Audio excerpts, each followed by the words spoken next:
চুক্তি বাতিল ট্রাম্পের। ইরানের বিশ্বজয়ে হিংসায় জ্বলে ফের তৃতীয় বিশ্বযুদ্ধের উস্কানি।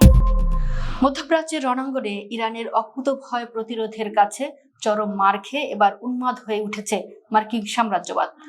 বিশ্বমঞ্চে ইরানের প্রতি আন্তর্জাতিক সমর্থন এবং ন্যাটোর মতো নিজেদের সামরিক জোটের ভেতরেই চরম অবজ্ঞা দেখে হিংসায় জ্বলে পুড়ে ছাই হচ্ছেন মার্কিন প্রেসিডেন্ট ডোনাল্ড ট্রাম্প।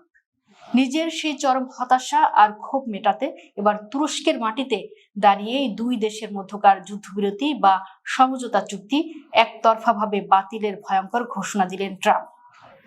তার এই হিতাহিত জ্ঞানশূন্য ঘোষণা কি তবে পুরো বিশ্বকে আবারও এক ধ্বংসাত্মক তৃতীয় বিশ্বযুদ্ধের খাদের কিনারে ঠেলে দিল? আন্তর্জাতিক গণমাধ্যমের রিপোর্ট অনুযায়ী তুরস্কের রাজধানী আঙ্কারায় ন্যাটোর শীর্ষ সম্মেলনে যোগ দিয়ে ট্রাম্প এই প্রলয়ঙ্করী ঘোষণা দেন। ন্যাটো মহাসচিব মার্ক রুটের পাশে দাঁড়িয়ে সাংবাদিকদের সঙ্গে আলাপকালে ট্রাম্প দম্ভ করে বলেন, ইরানের সঙ্গে আমাদের যে সমঝোতা ছিল তার সময় শেষ হয়ে গেছে। এই চুক্তি আর কার্যকর নেই।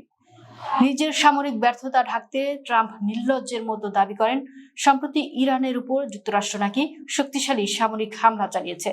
ইরানকে পরমাণু সক্ষমতা থেকে দূরে রাখার পুরনো ও খোরা অজুহাত টেনে তিনি বলেন, তেহরানকে বিশ্বাস করা যায় না।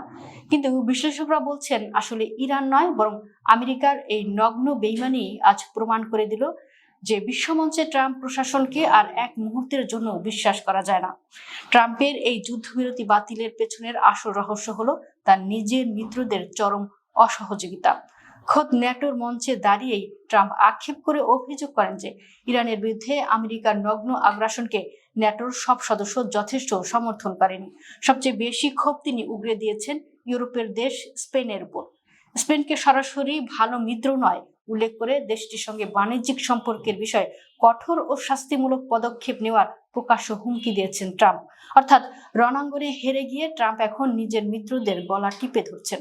আমেরিকার এই হতাশা এমনি এমনি আসেনি। এর আগে হরমুজ প্রণালীতে কয়েকটি তেলবাহী ট্যাঙ্কারে হামলার ঘটনার পর যুক্তরাষ্ট্র যখন ইরানের বিভিন্ন লক্ষ্য বস্তুতে হামলার দুঃসাহস দেখিয়েছিল, তখন ইরান এক মুহূর্ত ছাড় দেয়নি।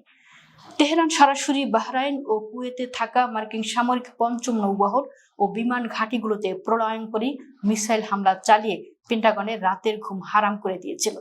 আজ বিশ্ববাসী পরিষ্কার দেখছে যে ট্রাম্প 2 সপ্তাহ আগে যুদ্ধবিরতির সাদা পতাকা উড়িয়েছিলেন। আজ বিশ্বমঞ্চে একঘরে হয়ে এবং মিত্রদের লাথি খেয়ে তিনি সেই চুক্তি ডাস্টবিনে ছুঁড়ে ফেলছেন। আন্তর্জাতিক বিশ্লেষকরা চরম অশনি সংকেত দিয়ে বলছেন, যুক্তরাষ্ট্র ও ইরানের এই সমঝোতা ভেঙে যাওয়ার অর্থ হলো মধ্যপ্রাচ্যে নতুন করে এক ভয়ঙ্কর সামরিক মহাপ্রলয়ের সূচনা। ট্রাম্পের এই জেদ শুধু মধ্যপ্রাচ্যকেই নয় বরং বৈশ্বিক জ্বালানি বাজার ও বিশ্ব অর্থনীতিকে এমন এক অন্ধকার খাদের কিনারে ঠেলে দিচ্ছে যেখান থেকে ফেরা হয়তো আর কোনোদিনই সম্ভব হবে না। মার্কিন সাম্রাজ্যবাদের পতন আজ আক্ষরিক অর্থেই তাদের নিজেদের খোরা গোরস্থানেই রচিত হতে যাচ্ছে।